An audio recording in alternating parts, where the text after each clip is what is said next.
Hey guys, आज की इस वीडियो में हम वीएस कोड को इंस्टॉल करने वाले हैं और साथ ही में एक कंपाइलर इंस्टॉल करने वाले हैं जिसके अंदर हम हमारे सी का कोड लिख सके। तो सबसे पहले हम जान लेते हैं कि कंपाइलर क्या होता है। अब ये कंपाइलर क्या करता है दोस्तों, जब भी हम कोड लिखते हैं हमारे फाइल के अंदर, तो इस कोड को एक जो कंपाइलर है वो यहाँ पे कंपाइल करके एक मशीन अंडरस्टैंडिंग लैंग्वेज के अंदर कन्वर्ट करता है। अब मशीन अंडरस्टैंडिंग मतलब क्या, कि अब आप सभी को पता है कि कंप्यूटर को खाली 0 और 1 की लैंग्वेज पता है। तो हमारा जो ये कंपाइलर है वो हमारे कोड को यहाँ पे कंपाइल करके कन्वर्ट करता है एग्जीक्यूटेबल फाइल्स के अंदर, जो कि मशीन को समझ में आती है। तो चलिए आज की इस वीडियो को शुरू करते हैं। तो सबसे पहले हमें सी का कोड लिखने के लिए एक कोड एडिटर की ज़रूरत होगी। तो उसके लिए हम यहाँ पे वीएस कोड को यहाँ पे यूज़ करने वाले हैं। तो मैं जाऊँगा यहाँ पे सीधा और यहाँ पे लिखूँगा वीएस कोड डाउनलोड। ठीक है, तो जो भी पहली लिंक है उसे क्लिक कर देना। और जैसे हम वीएस कोड के इस वेबसाइट पर आते हैं तो हमें यहाँ पे कुछ इस तरह से ऑप्शन दिखाई दे रहे होंगे कि विंडोज़ के लिए चाहिए कि मैक के लिए चाहिए। तो मैं यहाँ पे विंडोज़ का यूज़ कर रहा हूँ, इसलिए मैं यहाँ पे विंडोज़ पे क्लिक करूँगा। तो ये हमारा जो डाउनलोड है वो ऑटोमेटिक स्टार्ट हो जाएगा। तो ऑलराइट गाइस, हमारा वीएस कोड यहाँ पे डाउनलोड हो चुका है। तो मैं यहाँ पे सिंपली डबल क्लिक करके उसे रन कर दूंगा और यहाँ पे ओके कर दूंगा। तो मुझे कुछ यहाँ पे टर्म्स एंड कंडीशन यहाँ पे दिखाई देगी। तो मैं सिंपली इनकी जो टर्म्स है उसे एक्सेप्ट करके नेक्स्ट करूंगा। और अगर आपको ये जो वीएस कोड का जो आइकन है उसे डेस्कटॉप में चाहिए तो आप इससे क्लिक कर सकते हो या फिर रहने दे सकते हो। बट बाकियों को अगर आपने बाकियों को भी आप चेक कर सकते हो, ये आपको काफी ज्यादा हेल्प करेगा हमारे फाइल एक्सप्लोरर से सीधा वीएस कोड को ओपन करने के लिए। तो मैं यहाँ पे सिंपली नेक्स्ट कर दूंगा और फिर से नेक्स्ट कर दूंगा। तो हमारा जो वीएस कोड है वो इंस्टॉल हो जाएगा। तो ऑलराइट गाइस, हमारा जो वीएस कोड का इंस्टॉलेशन है वो हो चुका है। अब यहाँ पे हम ऐसे इसे फिनिश कर देते हैं और हमारा वीएस कोड जो है वो ओपन होके कुछ इस तरह से दिखाई दे रहा होगा, इस जिसके अंदर आपको ये रिलीज नोट या फिर उसका वीएस कोड से रिलेटेड कुछ इन्फॉर्मेशन यहाँ पे आपको दिखाई दे रही होगी। अब आपको वीएस कोड का जो इंटरफेस है वो इस तरह से नहीं दिखाई देगा। आपके इसमें कुछ अलग कलर दिखाई देंगे। अब मेरे इसमें ये इसलिए दिखाई दे रहा है क्योंकि मेरे लैपटॉप के अंदर ऑलरेडी वीएस कोड इंस्टॉल था। मैंने आपको दिखाने के लिए फिर से रीइंस्टॉल करा है। और अगर आप यहाँ पे एक्सटेंशन एक्सटेंशन में देखोगे तो आपको बहुत ज़्यादा एक्सटेंशन यहाँ पे दिखाई देंगे क्योंकि मैंने ऑलरेडी बहुत सारे एक्सटेंशन को यहाँ पे इंस्टॉल करा है। बट सी के लिए हमें कुछ इंपॉर्टेंट एक्सटेंशन को यहाँ पे डाउनलोड करना पड़ेगा। जैसे कि अगर मैं यहाँ पे सी लिखता हूँ तो आप यहाँ पे देखोगे कि सी प्लस प्लस है। उसके बाद C runner, C plus plus themes है और सी एक्सटेंशन पैक्स है। इनमें से आपको क्या करना पड़ेगा, जो माइक्रोसॉफ्ट के आपको दिख रहे हैं उनको सीधा डाउनलोड करना पड़ेगा। तो ये क्या होता है, सी और सी प्लस प्लस क्या होता है कि एक एक तरह से एक इंटेलिजेंस है। और सी प्लस प्लस थीम, जैसे कि आप देख सकते हो कि मेरा जो थीम है वो चेंज हो चुका है। तो ये दो तीन थीम्स जो है वो उसे हम यहाँ पे इंस्टॉल कर देंगे और वेट करेंगे जब तक कि हमारे पूरे थीम्स इंस्टॉल नहीं होंगे। तो ऑलराइट गाइस, हमारे तीनों एक्सटेंशन यहाँ पे इंस्टॉल हो चुके हैं। तो इसे हम क्लोज करेंगे और हमारे फाइल एक्सप्लोरर पे जाएंगे। तो आपको यहाँ पे पहले से ही सी विथ ब्लू कोडर ऐसा कुछ फोल्डर का नाम आपको दिखाई दे रहा होगा, क्योंकि यहाँ पे मैंने ये फोल्डर भी पहले से ओपन कर लिया था मेरे वेस कोड के अंदर। तो इसने बाय डिफॉल्ट उसे यहाँ पे यूज करा है। मैं यहाँ पे इसे क्लोज करता हूँ और मैं जाता हूँ कि मेरे जो फाइल एक्सप्लोरर है और मेरे यहाँ पे जो सी विथ ब्लू कोडर वाला फोल्डर है उसको ओपन करता हूँ। तो और यहाँ पे ऐसे राइट क्लिक करता हूँ। तो यहाँ पे आपको ऑप्शन दिखाई दे रहा होगा ओपन विथ कोड। तो ये क्या करेगा, ये सिंपली हमारे जो फोल्डर है उसे यहाँ पे वीएस कोड के अंदर ओपन कर देगा। ठीक है। एक और तरीका है जिसे हम यहाँ से भी कर सकते हैं। तो यहाँ पे मुझे सीएमडी डालना पड़ेगा और ये हमारा उस फोल्डर के अंदर सीएमडी ओपन होगा। और यहाँ से मैं अगर कोड और डॉट करूंगा तो भी हमारा जो वीएस कोड यहाँ पे ओपन हो जाएगा उस फोल्डर के अंदर। राइट। तो मैं इसे क्लोज कर दूंगा। तो ये कुछ ट्रिक्स होती है जिससे हम टाइम बचाने के लिए हम यहाँ पे यूज करते हैं। तो अगर मैं यहाँ पे एक फाइल लिखता हूँ, लेट सपोज हेलो डॉट सी।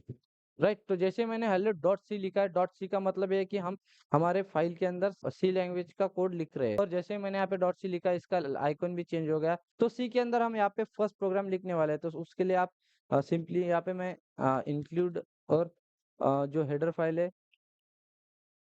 इसे इंक्लूड कर दूंगा। ठीक है। और उसके बाद यहाँ पे लिखूंगा इंट मेन। उसके बाद यहाँ पे लिखूंगा प्रिंट एफ सेमीकोलन और ब्रैकेट के अंदर हेलो वर्ल्ड। राइट? और यहाँ पे सिंपली इसे रिटर्न कर दूँगा, रिटर्न 0। ठीक है? इस तरह से कुछ हमारा सी का प्रोग्राम होता है। अब ये जो हमारा सी का कोड है, इसे हमने लिख तो लिया है बट अब इसे रन कैसे करेंगे?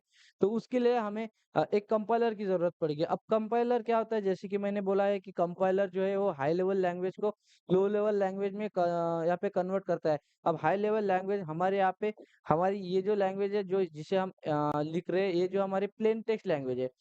जैसे कि हम यहाँ पे इसे ईज़िली पढ़ पा रहे हैं। बट कंप्यूटर को ये चीज़ें नहीं समझती, कंप्यूटर को खाली मशीन अंडरस्टैंडिंग लैंग्वेज भी आती है 0 एंड 1 के फॉर्म में, उसे हम लो लेवल लैंग्वेज कहते हैं। तो उसके लिए हमें कंपाइलर इंस्टॉल करना पड़ेगा, तो उसके लिए मैं सिंपली यहाँ पे जाऊँगा और यहाँ पे लिखूँगा min GW डाउनलोड, ठीक है? तो जैसे मैं यहाँ पे ऐसे लिखता हूँ, पहले वाली लिंक को यहाँ पे ओपन करूँगा और मैं यहाँ से सिंपली इसे डाउनलोड कर दूँगा। अब ये min GW क्या करता है? ये हमारे पीसी के अंदर कंपाइलर इंस्टॉल करके देता है, ठीक है? तो मैं यहाँ पे सिंपली नेक्स्ट नेक्स्ट करूँगा और इसका जो इंस्टॉलेशन है वो होने दूँगा। तो फटाफट ये कुछ तो भी फाइल है हमें यहाँ पे डाउनलोड करके दे रहा है और हमारा जो WinGWT है वो इंस्टॉल हो रहा है। तो ऑलराइट गाइस, हमारी जो इंस्टॉलेशन की प्रोसेस है वो कंप्लीट हो चुकी है। तो मैं सिंपली यहाँ पे कंटिन्यू पे क्लिक करूंगा। अब जैसे हमारा WinGWT इंस्टॉलेशन मैनेजर ओपन होता है, इसके अंदर आपको काफ़ी सारे पैकेजेस दिखाई देंगे।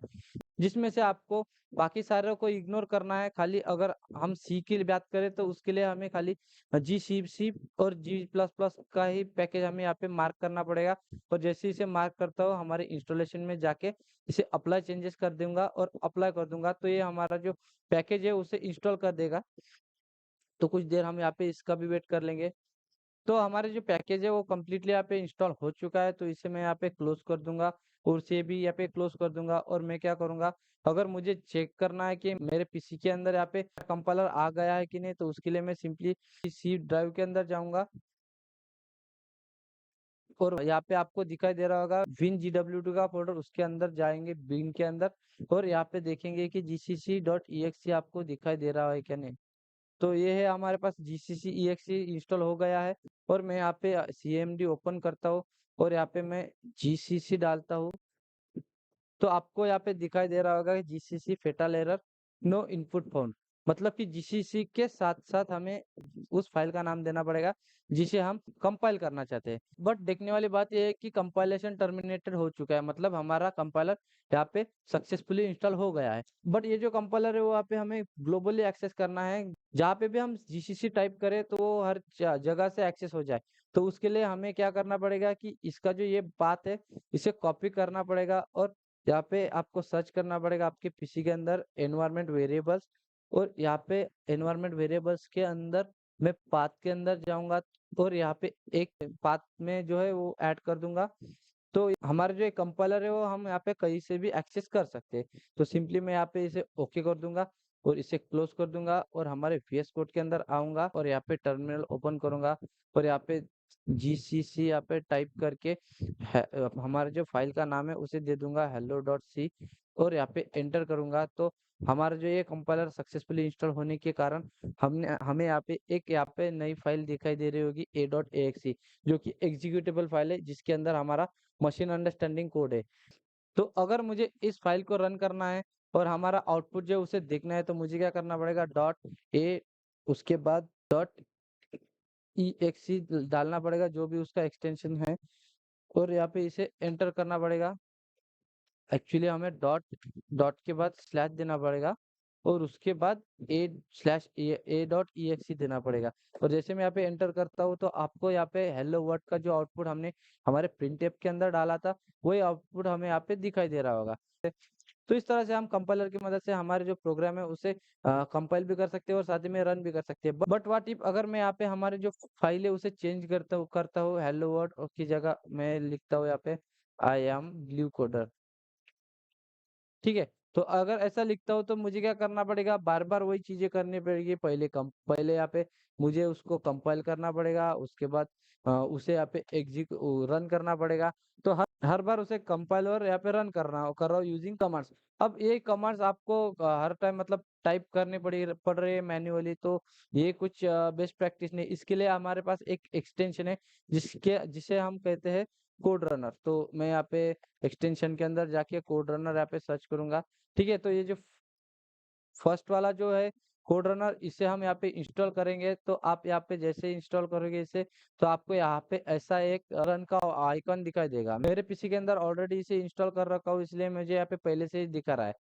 तो जैसे मैं यहाँ पे इसको यहाँ पे रन करता हूँ रन कोड, तो यहाँ पे हमें कुछ ये आउटपुट दे देगा। बट ये क्या बोल रहा है?